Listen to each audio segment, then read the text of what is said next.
It's obvious me and Sarafee will never be. I was in the hospital bed with this man's son.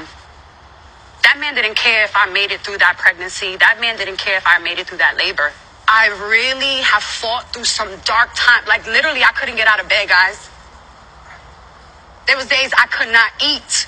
But at the same time, I have to face my kids, and I got to act like everything's okay because I'm the only one that feeds them on a day-to-day basis. Like, I had to drag myself out of that dark place. With my first son, because I had to hustle so much, I sacrificed so much time away from my firstborn, and I'm still trying to make it up to this day. And this is stuff that I've confessed, and been vulnerable with to him about. That's why it's weird that he knows traumatic experience I've had of being a single mother once, and then he turns around and makes me a single mother twice.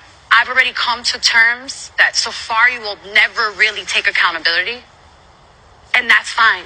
He don't owe me nothing. All he owes now is his kids, and that's all I care about.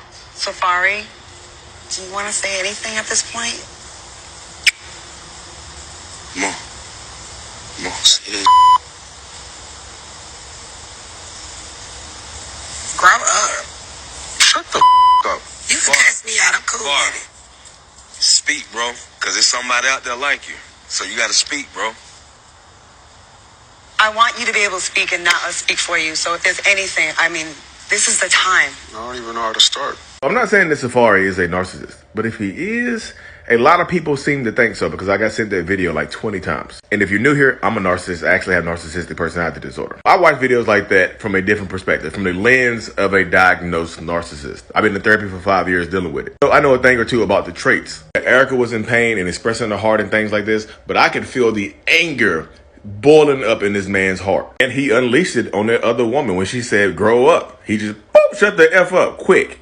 But he probably wanted to say it to Erica. You can tell by some of the reactions from other people in the crowd and whatnot that this might have been their first time hearing that. Because sometimes when you're dealing with a narcissistic person or a toxic person, you like to protect them because you love them and you care about them. And you keep things to yourself because, of course, everybody wants to keep their family together and make it work. I'm not saying this would happen in this circumstance, but by Scraps, his reaction, he's like, what? Speak up. Tell your side of the story, man. What's going on? Speak. During moments of exposure like that, a lot of narcissists and toxic people will just completely shut down. He might have went through some stuff in his earlier years that made him shut down emotionally because, like, when she's pouring her heart out, saying he didn't care if I lived or died when I was pregnant. He just sat there like this.